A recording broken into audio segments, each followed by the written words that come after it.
বেশিরভাগ বিশেষজ্ঞ সে সময় বলতেন যে ধূমপান মাকরু। একটা হাদিসের উপর ভিত্তি করে বলা, এটা আছে সহিহ বুখারীতে খণ্ড নম্বর 1 বুক অব আজান হাদিস নম্বর 855। নবী বলেছেন, কখনো কেউ যদি কাঁচা রসুন বা পেঁয়াজ খায়, সে আমার কাছ থেকে মসজিদ থেকে দূরে থাকবে।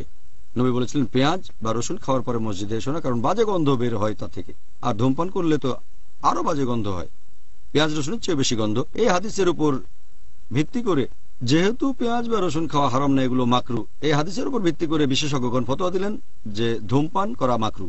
কিন্তু এখন বিজ্ঞান অনেক উন্নত হয়েছে, আমরা এখন জানতে পেরেছি যে ধূমপান জিনিসটা আসলে এক ধরনের স্লো পয়জনিং।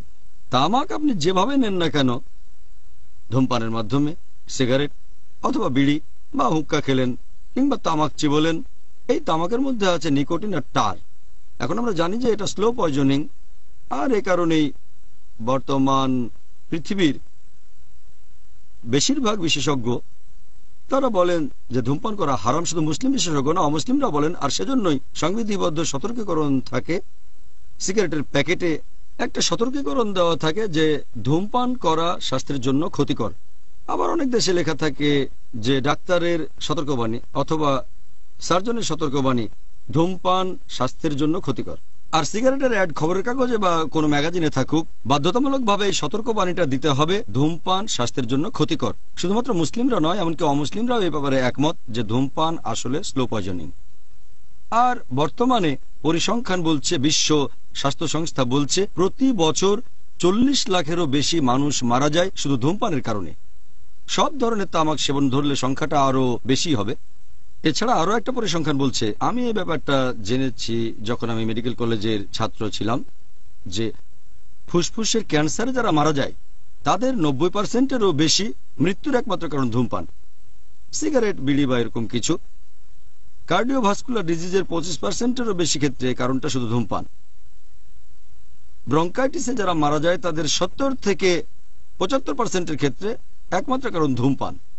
ধূমপান আসলে একটা স্লো পয়জনিং।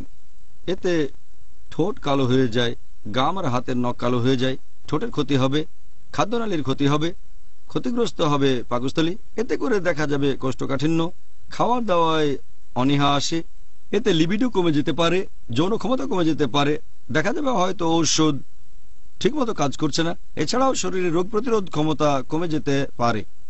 এটার উপরে একটা লেকচার দেয়া যায় যে ধূমপান কেন হারাম। আমার একটা লেকচার ডায়েট ইন ইসলাম, সেখানে এ ব্যাপারে বিস্তারিত বলেছি, এখানে বলার সময় নেই। তবে বিভিন্ন রিসার্চের উপর নির্ভর করে 400-রও বেশি এ বিষয়ে ফতোয়া দিয়েছেন বিভিন্ন বিশেষজ্ঞগণ। তারা বলেছেন যে ধূমপান করা হারাম, তামাক সেবন করাটাই হারাম। কিছু কিছু দেশে যেমন পাকিস্তান, বাংলাদেশ বা আমাদের ভারতের বিশেষজ্ঞগণ বলেন এটা মাকরু, কিন্তু বেশিরভাগ বিশেষজ্ঞ বলেন, পুরো পৃথিবী জুড়ে বেশিরভাগ বিশেষজ্ঞ বলেন ধূমপান করা হারাম। আল্লাহ কোরআনে বলেছেন সূরা আরফ অধ্যায় নম্বর 7 আয়াত নম্বর 157 যে যারা অনুসরণ করে বার্তাবাহক নিরক্ষর নবীকে, যার উল্লেখ আছে তাওরাত ও ইঞ্জিলে, তারপরে বলা হয়েছে যে এই নবী তাদের সৎ কাজের উপদেশ দেয়, অসৎ কাজে তাদের নিষেধ করে, পবিত্র জিনিস হালাল করে এবং অপবিত্র জিনিসকে হারাম করে, যা তোমাদের জন্য খারাপ তা নিষিদ্ধ করে। তাহলে নবী যা দিয়েছেন, তিনি যেগুলোকে ভালো বলেছেন সেগুলো আমরা গ্রহণ করবো, আর যেগুলো খারাপ সেগুলো থেকে বিরত থাকবো। এটাই হচ্ছে আইন। আর আল্লাহ পবিত্র কোরআনে বলেছেন সূরা বাকারা অধ্যায় নম্বর 2 আয়াত নম্বর 195, তোমরা নিজের হাতে নিজেদের ধ্বংসে নিক্ষেপ করো না, তার মানে নিজেকে মেরে ফেলো না। যেহেতু ধূমপান এক ধরনের স্লো পয়জনিং, তাই কাজ অনেকখানি আত্মহত্যা করার মতো। স্লো পয়জনিং, প্রত্যেকটা নিয়ে আপনার ক্ষতি হবে। এর উপর ভিত্তি করে 400-রও বেশি ফতোয়া দেওয়া হয়েছে যে ধূমপান করা হারাম। আর এছাড়াও পবিত্র কোরআন আরো বলছে, আল্লাহ তাআলা বলেছেন পবিত্র কোরআনে সূরা আরফ অধ্যায় নম্বর 7 আয়াত নম্বর 31, পানাহার করো কিন্তু অপচয় করবে না। পবিত্র কোরআনে সূরা ইসরা অধ্যায় নম্বর 17 আয়াত 26 ও 27 যে তোমরা অপচয় করো না, বাজে খরচ করো না। যারা অপচয় করে তারা তো শয়তানের ভাই, তারা ইবলিসের ভাই। আমরা সবাই জানি ধূমপান করা আসলে অপচয় ছাড়ার কিছুই নয়। ব্যাপারটা অনেকটা এরকম যে টাকার একটা নোট নিয়ে অথবা সবুজ রঙের ডলার বা পাউন্ড নিয়ে তারপর সেটাতে আগুন ধরিয়ে দিলেন। যখন ধূমপান করেন তখন সিগারেটে আগুন ধরান, এটা আসলে টাকা পুড়িয়ে ফেলা, হোক সেটা রুপি বা টাকা বা ডলার বা পাউন্ড অথবা রিয়াল। এটা অপচয় ছাড়া কিছুই না, আর ইসলামে হারাম।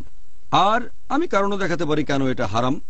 যখন ধূমপান করেন তখন তাতে পাশের লোকের আরো বেশি ক্ষতি হয়। অন্যের ক্ষতি তো করতে পারেন না। আর ধূমপান করলে যখন ধোঁয়াটা বাইরে ছাড়েন তাতে পাশের লোকের বেশি ক্ষতি হয়। প্যাসিভ স্মোকিং অ্যাক্টিভ স্মোকিং এর চেয়ে বেশি ক্ষতিকর। যদি কেউ সিগারেট খেয়ে ধোঁয়া ছাড়ে, তার পাশে যে থাকে তার শরীরেও ধোঁয়া চলে যায়। এতে করে ধূমপানের চেয়ে সেই লোকের বেশি ক্ষতি হয়। সেজন্য বিভিন্ন দেশে, যেমন সিঙ্গাপুরে, জনসম্মুখে সিগারেট খাওয়াটা নিষিদ্ধ। নিজের ঘরে বসে খেতে পারেন, তবে বাইরে গেলে পাবলিক প্লেসে সিগারেট খাওয়া নিষিদ্ধ। তাহলে ধূমপান করা ক্ষতিকর, সেজন্য এটা হারাম।